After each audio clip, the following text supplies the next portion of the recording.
मेरे देवर ने मुझसे कहा कि अब उसे मैडम के घर पर कुछ दिनों के लिए रहने जाना है, क्योंकि अब उसे एग्ज़ाम के लिए रात में भी पढ़ाई करनी है और मैडम रात में पढ़ाने को तैयार हैं। मुझे तो उसका इरादा कुछ और ही लग रहा था, लेकिन मैंने उसे जाने दिया। मेरा नाम पायल है। मैं 34 साल की बेहद जवान और खूबसूरत महिला हूँ। मेरी शादी हो चुकी है। मेरे पति विदेश में रहते हैं और हमारा खर्चा हर महीने भेजा करते हैं। पति के विदेश जाने से पहले मैं पति के साथ शहर में रहती थी और घर के बाकी सदस्य गांव वाले घर पे रहते थे। लेकिन जब पति ने विदेश जाने का फैसला किया तो मैं वापस गांव नहीं जाना चाहती थी और पति मुझे अपने साथ नहीं ले जा सकते थे। तो मैंने उनसे कहा, मेरे देवर राहुल को यहाँ बुला लीजिए। मैं उसके साथ रह लूंगी और यहाँ वह अच्छे से पढ़ाई भी कर लेगा। अगले दिन राहुल आया और पति विदेश के लिए रवाना हो गए। राहुल लगभग 20 साल का, दिखने में बेहद स्मार्ट और हैंडसम लड़का है। वह इस साल 12वीं में था। कुछ दिनों बाद राहुल से मेरा रिश्ता इतना दोस्ताना हो गया कि लग ही नहीं रहा था वो मेरा देवर है। वो स्कूल जाता था और डेली अनीता मैडम के पास कोचिंग पढ़ने जाता था। उसकी अनीता मैडम बहुत खूबसूरत थी। मैं उस पर शक करने लगी तो एक दिन वह मुझे मैडम से मिलाने ले गया। मैडम ने मुझे दिलासा दिया कि राहुल पढ़ने में बहुत तेज़ है और डेली आता है। अनीता मैडम के घर से निकलकर मैं और राहुल अपने घर पहुंचे। घर आते ही मैंने राहुल से कहा, तुम कपड़े बदल लो, मैं तब तक खाना निकाल देती हूँ। वह कमरे में चला गया और मैं रसोई में जाकर खाना तैयार करने लगी। कुछ देर बाद जब खाना परोस दिया तो राहुल भी कपड़े बदल कर आ गया। हम दोनों साथ बैठकर खाना खाने लगे।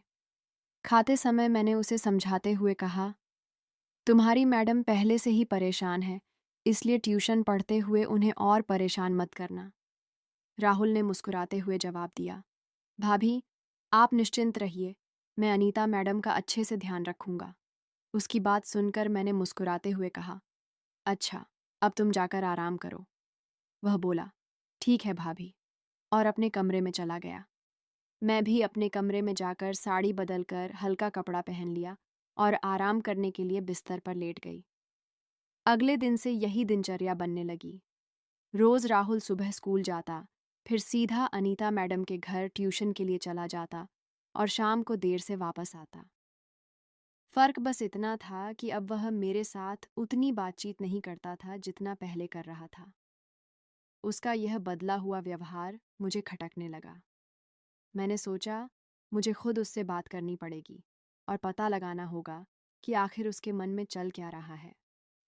एक दिन शाम को जब वह ट्यूशन से लौटकर घर आया तो मैंने उसे रोक लिया। मैंने कहा, मुझे तुमसे कुछ ज़रूरी बात करनी है। पहले तो उसने कहा, भाभी, अभी मैं थक गया हूँ, बाद में बात करते हैं। लेकिन मैंने कहा, अगर तुमने मुझसे अभी बात नहीं की, मुझे तुम्हारे भैया को बताना पड़ेगा। तब वह रुक गया। मैंने उससे साफ कहा, तुम रोज़ रोज़ सीधे अपने कमरे में क्यों चले जाते हो और मुझसे बात भी नहीं करते? क्या चल रहा है तुम्हारे मन में? राहुल ने थोड़ी झिझक के बाद कहा, भाभी, ट्यूशन से आकर मैं बहुत थक जाता हूँ, इसलिए आराम करने चला जाता हूँ। मैंने समझाया, ठीक है, लेकिन कम से कम घर में सबके साथ खाना तो खाया करो। तब उसने अचानक कहा, आज मैंने खाना अनीता मैडम के घर ही खा लिया। उसकी यह बात सुनकर मैं चौंक गई। फिर उसने आगे कहा, भाभी, दरअसल मेरी परीक्षा आने वाली है और मैडम चाहती हैं कि मैं रात में भी उनके पास रहकर पढ़ाई करूं। इसके लिए मुझे कुछ दिनों तक उनके घर पर ही रहना पड़ेगा।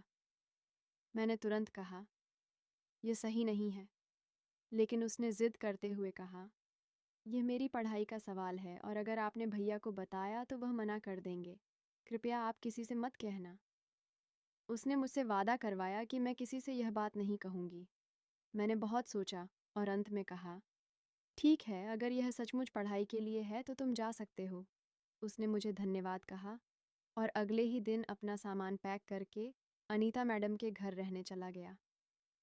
देखते ही देखते 15 दिन हो गए और मैं घर पर अकेली रहने लगी। मन में लगातार यह चिंता रहती कि राहुल सच में पढ़ाई कर रहा है या नहीं। एक मन में आया कि अगर सब ठीक है तो दिल क्यों बेचैन है। मैंने ठान लिया कि अब मुझे खुद जाकर देखना चाहिए। मैंने अपना पर्स उठाया, ऑटो पकड़ी और चुपके से अनीता मैडम के घर पहुंच गई। वहां पहुंचकर जो मैंने देखा दोस्तों, बिल्कुल मैं हक्का बक्का रह गई। अगर आप कमेंट में पार्ट 2 लिख देंगे तो जो कुछ भी हुआ था सब मैं अगले वीडियो में पूरे विस्तार से बताऊंगी। तो आने वाली वीडियो देखने के लिए इस वीडियो को लाइक करके इस अन्नू स्टोरी चैनल को सब्सक्राइब कर लीजिए। फिर मुलाकात होगी अगली वीडियो में।